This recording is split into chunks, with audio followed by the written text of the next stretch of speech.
Margaret Collins had always believed that nighttime was meant for rest. Lately, it felt more like a test of patience. The house creaked softly around her as the wind brushed past the windows. Old pipes hummed in the walls.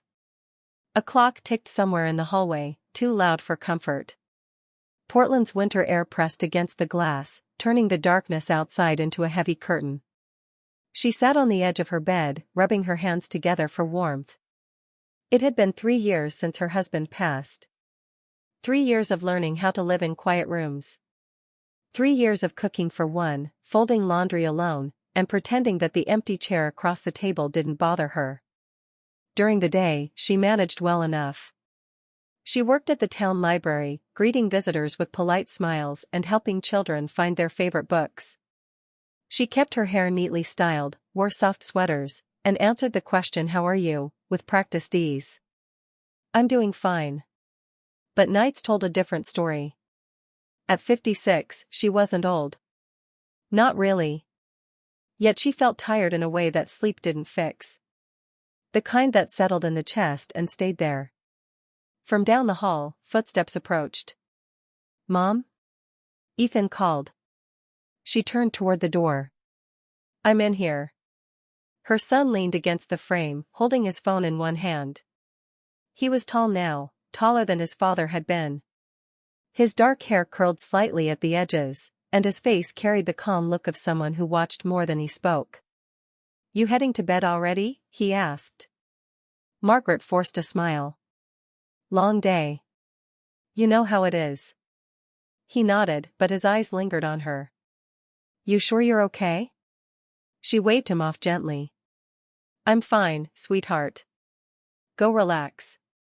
He hesitated, then stepped closer and kissed her cheek. "Night, Mom." "Good night." When he left, she turned off the lamp and slid under the quilt. It still smelled faintly of lavender soap and old memories. Her husband used to pull it up around her shoulders when she fell asleep on cold nights. She closed her eyes. Sleep came slowly. Downstairs, Ethan stood in the kitchen, staring at the open pantry. He wasn't hungry anymore. Earlier, while looking for tea, he had bumped into a stack of cookbooks. One slipped out and fell to the floor. When he bent to pick it up, something fluttered loose. A photograph. It had landed face up. A younger version of his mother stood near a riverbank, smiling brightly. Her hair was longer then, darker too. Beside her was a man Ethan had never seen before, tall, broad-shouldered, with kind eyes and a relaxed grin. They were standing close. Too close to be strangers. Ethan flipped the photo over. Written in blue ink were 2 words. Daniel, 1990. He had stared at it for a long time before sliding it into his pocket. Now, sitting at the kitchen table, he placed the picture in front of him again. The overhead light hummed softly. Outside, snow drifted past the window. Who was Daniel? His mother rarely spoke about her past. She mentioned college once in a while, old roommates, boring office jobs she'd hated. Never anyone serious before his father. Yet the woman in the photo looked different. Younger, yes. But also lighter. Like she had been laughing just before the picture was taken. Ethan exhaled slowly. He glanced toward the ceiling, where his mother slept. Then he stood and walked to the hallway closet. The one no one opened unless they had to. He pulled out a dusty box labeled in black marker, letters. Inside were envelopes tied with ribbon, yellowed at the edges. Some had Canadian stamps. Others listed Vermont return addresses. And many were signed with the same name. Daniel. Ethan's stomach tightened. He picked up the first envelope. Upstairs, Margaret shifted in her sleep, unaware that the quiet night she trusted so much was already changing. Ethan sat cross-legged on the kitchen floor, the photo still in front of him. His hands trembled slightly as he lifted the first envelope from the box. He hadn't meant to snoop, not really. He only wanted to understand a piece of the woman who raised him, the woman who seemed smaller somehow without his father beside her. The envelope felt delicate, almost fragile. He opened it carefully, sliding out a letter written in neat, looping handwriting. The words spilled across the paper with a rhythm that made him stop breathing. I can't believe we let time slip away again. Every day I wake up hoping this year will be different, but life has other plans. I think about you constantly, even when I shouldn't. I hope she. The last word was smudged, leaving a space that hung in the air. Ethan blinked. He had never known his mother had loved someone before his father. He had assumed she was always reserved, practical, cautious. But the words on this paper painted a different picture: longing, desire, a life paused. He picked up another envelope. This one had a Vermont return address. Carefully, he unfolded the paper inside. I remember the mornings we spent by the river, your laugh echoing across the water. I think about those moments more than I admit. I wonder if we could have tried harder, if we had been brave enough. Ethan's chest ached. His mother had loved deeply and lost. Somehow, he hadn't known. It was a revelation that made him feel both closer and more distant from her. Closer, because he now understood a secret part of her. More distant, because it reminded him that she carried pain he had never shared. He continued through the box, one letter after another. Some were dated years before he was born, others were closer to his childhood. Each one told a story of missed opportunities, heartbreak, and hope that never quite materialized. Every letter had the same signature at the bottom: Daniel. By the time he reached the last envelope, Ethan felt like he had walked through another lifetime. He leaned back against the kitchen wall, holding the photograph in one hand, the letters in the other. His mind raced. Who was Daniel now? Was he still in her life? Did she ever think of him? An idea struck, sudden and sharp. Ethan pulled out his phone and typed the name into social media: Daniel Harper. Several results appeared. One stood out: a man with silver hair and a gentle smile, listed as living in Vermont. Age matched. There was a familiarity in his face that made Ethan's heart beat faster. He hesitated. Should he reach out? Was it his place to reopen a door his mother had long left closed? Then he remembered the way she had smiled at him that afternoon, tired but proud, the way she talked about her life with small joy despite the loss she carried. He didn't want her to live alone in the quiet. Not if there was a chance to bring a little light back. Fingers shaking, he typed a message. Hello, Mr. Harper. You don't know me, but my name is Ethan Collins. I think you once knew my mom. Margaret. He stared at the message, hovering over the send button. One thought repeated in his head: what if this changes everything? He pressed send. Minutes passed. He tried to distract himself, picking up the photograph again, tracing the outline of the younger version of his mother's face. Her smile was soft, filled with a warmth he hadn't seen in years. And Daniel's face in the picture, it looked like he had been her safe place once. Upstairs, Margaret slept unaware. Her breaths were deep, slow, peaceful. Outside, snow had begun to fall lightly, covering the garden in a thin white blanket. Inside, the kitchen was silent except for the soft hum of the refrigerator and Ethan's quiet waiting. Then, a notification sounded. Ethan jumped, his heart in his throat. He opened the message. I knew her very well. The words were simple. 3 short words. But they carried decades of unspoken memories, regrets, and love. Ethan felt a surge of hope and anxiety all at once. He typed back carefully, explaining just enough: that she was widowed, that she lived quietly, that he thought she deserved to be happy again. Daniel's replies were careful, thoughtful. Each one carried a weight of emotion that surprised Ethan. I've thought about her for years. Ethan exhaled, a mix of relief and excitement coursing through him. He felt like he was holding a spark, one that could ignite a flame long extinguished. By the time morning light crept through the blinds, Ethan had made a decision. He would invite Daniel to visit. Nothing forced. Nothing dramatic. Just an opportunity for two people who once loved to reconnect. He glanced at the staircase, imagining his mother waking soon. He felt a quiet thrill and nervousness at what was about to happen. Margaret, still sleeping peacefully, had no idea her life was about to shift in ways she hadn't imagined. Ethan looked at the letters, the photograph, and the snow outside. For the first time in years, he felt like he had done something that mattered. Something unforgettable. Ethan couldn't stop thinking about Daniel. The messages from the night before replayed in his mind. I knew her very well. I've thought about her for years. Simple words, but they carried weight, decades of unspoken feelings, of time lost, of longing. By Friday evening, Ethan made a decision. He would invite Daniel to visit, just for a short afternoon. Nothing forced. No pressure. Just a chance for Margaret to see a piece of her past she had tucked away for decades. He typed carefully, not wanting to sound intrusive. Would you be willing to come by? My mom, she'd probably want to see you again. No pressure. The reply came within an hour. Yes. I would like that. Ethan felt a mix of excitement and nerves. What would his mother say? How would she react after so many years? He didn't know if she remembered Daniel as vividly as the letters suggested, or if the sight of him would bring joy or confusion. Saturday arrived cold and bright.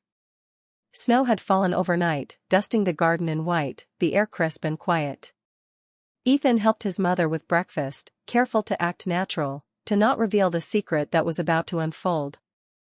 Margaret hummed softly, her routine unchanged, but there was a calm sadness in her eyes he couldn't ignore. Mom, I need to run an errand, he said casually. I'll be back soon. Margaret nodded. All right, Ethan. Don't be long. He left the house with his phone in hand, pacing as he texted Daniel directions. I'll be home in 20 minutes. You'll see the garden, the porch, just come in and I'll introduce you. Meanwhile, Margaret, unaware, sat by the window reading a book. The morning sunlight caught the lines of her face, softening the years, the loneliness, the memories she carried. She had no idea that someone she had loved long ago was on his way back into her life, someone who had haunted her thoughts more than she admitted, even to herself. The front door opened quietly. Margaret glanced up, surprised. She wasn't expecting anyone, not today. Hello, she called softly. Margaret? A voice, calm, gentle, familiar. She froze. Time seemed to slow. The man at the doorway had silver hair now, but his eyes, the warmth in them, hadn't changed. They were the same eyes she remembered from a lifetime ago. Daniel? Her voice was barely a whisper. Yes, he said, a small smile tugging at his lips. It's been a long time. Margaret felt a flutter in her chest, a strange mix of shock, recognition, and something she had thought impossible, hope. Ethan stepped back, watching silently. His plan had worked, yet he felt like he was intruding on something sacred. He had been the catalyst, the quiet force opening a door his mother hadn't dared touch in years. They moved to the kitchen, tentative at first. Words came slowly. Daniel asked about the house, about her life. Margaret shared carefully, her voice soft, memories surfacing like gentle waves. The conversation wove between past and present, laughter slipping through when they mentioned old friends or college days. Ethan stayed in the hallway, listening. Every chuckle, every pause, every small sigh of recognition was a thrill. He had never seen his mother like this, alive with memories, glowing in a way he hadn't realized she could glow. At one point, Margaret laughed at a story Daniel told about a college road trip. It was a light, carefree laugh, the kind she hadn't shown since her husband passed. Ethan felt a knot in his throat, realizing the weight of years lifted, just slightly, by this reunion. Daniel watched her, carefully, as if memorizing every detail, as if she had never left his mind. He didn't rush, didn't force her to relive the past. He only listened, only smiled, only let the quiet familiarity settle between them. Finally, Daniel stood to leave, but there was a pause in the room. A lingering, unspoken tension, hope tempered with uncertainty. I'd like to come by again, he said quietly. Margaret nodded, her voice soft. I think I'd like that too. Ethan stepped forward, relief washing over him. The plan had worked beyond what he imagined. His mother's eyes shone with something new, a fragile mix of joy and surprise, a spark of something she thought was gone forever. After Daniel left, the house felt different. Not louder, not busier, but warmer. Margaret stayed by the window for a while, staring at the snowy yard, replaying Daniel's smile in her mind. Ethan came up behind her, placing a hand gently on her shoulder. "See? Everything's going to be okay," he said softly. Margaret turned to him, tears brimming. "I never expected. I didn't think this could happen again." Ethan squeezed her hand. "Sometimes, life surprises us when we least expect it." That night, Margaret sat alone in the quiet house, the letters from the past beside her. She traced Daniel's name, thinking of the laughter, the missed years, and the sudden possibility of more. For the first time in decades, she allowed herself to imagine a future where the heart she thought had closed could open again. And Ethan, upstairs in his room, smiled quietly to himself, knowing that the small, daring step he had taken had changed everything. While his mother had been sleeping, unaware, he had given her a second chance at something she had almost forgotten. Margaret sat at the dining table, the evening light soft and golden across the room. The house felt warmer than it had in years, though the snow outside still blanketed the garden in white. She traced her fingers over the old letters Ethan had brought down earlier, the ones Daniel had written so long ago. They carried a weight she hadn't realized she still felt, a weight of love, longing, and missed chances. Ethan slipped into the kitchen quietly, a cup of tea in his hands. "Mom," he said softly, "can we talk?" She looked up, startled. Her heart still raced a little from the meeting with Daniel earlier. "Of course," she replied, setting the letters aside. Ethan sat across from her, the warmth of the tea between them. "I didn't want to disturb you before, but I needed to do something. Something that might change things for you. Something you deserved." Margaret's chest tightened, and she shook her head slightly, smiling faintly. "Ethan, you've done enough already. I don't know if I'm ready for any of this." "I know," he said quickly. "I know it's sudden. But I saw you today, laughing with him, remembering, and I realized how much you've kept inside for years. How much you've held back. I couldn't let it stay hidden anymore." Her eyes filled with tears. She hadn't expected anyone to notice the way her heart had shrunk over time, how carefully she kept it guarded. And yet, here was her son, seeing her fully, and acting out of love. "You did all this, while I was sleeping?" she asked, her voice soft. Ethan nodded. I wanted you to be happy. That's all." Margaret reached across the table, taking his hand in hers. "You didn't just give me happiness today, Ethan. You gave me something I thought I'd lost. You reminded me that love doesn't end, even if life changes." Ethan squeezed her hand gently. "Maybe it doesn't have to end. Maybe there's still time for you." She looked out the window, thinking of Daniel's smile, the way his eyes had softened when he looked at her. She thought of the letters, the memories they carried, and the unexpected possibility of a new chapter. "I loved him once," she whispered. Ethan nodded knowingly. "It seems like he never stopped caring." Margaret let out a breath she didn't know she'd been holding. The house felt quieter now, but not empty. There was space for something new, something uncertain and thrilling, even after all the years of silence. Later, after dinner, Margaret retreated to her bedroom. She opened the box of letters again, reading slowly, letting each word wash over her. The letters weren't just paper, they were pieces of her past, reminders of a love that had shaped her even when life pulled her in another direction. Her phone buzzed on the nightstand. A message. Unknown number. She hesitated, then picked it up. "It was good to see you today. I didn't realize how much I'd missed your laugh." Her fingers trembled as she typed back. "I didn't realize how much I'd missed being seen." She stared at the screen, heart racing. Outside, the snow glistened under the moonlight, quiet and serene. Inside, her pulse was alive, reminding her that life could surprise her even now. Ethan, still awake in his room, heard the phone chime and smiled softly to himself. He hadn't expected the afternoon to unfold this way, yet it had. He had acted quietly, courageously, and it had opened something he couldn't have imagined. Margaret lay back against her pillow, staring at the ceiling. The weight she had carried for years felt lighter. She wasn't sure what tomorrow would bring, or the days after that. She didn't know if Daniel would come again, or how their renewed connection would grow. But she knew this: the door had been opened. She could feel it in her chest, the flutter of possibility, the spark of life she hadn't allowed herself to feel in a long time. Memories of her past, the laughter she shared with Daniel, and the gentle guidance of her son had shifted something deep inside her. She allowed herself a small, hopeful smile. For decades, she had believed that chapter was closed. For decades, she had thought her heart belonged only to memories. But now, she realized something unexpected: love could find its way back, quietly, gently, even after so many years. And she would never forget it. Ethan, watching from the hallway, felt a quiet satisfaction. He had done something small, but it had changed everything.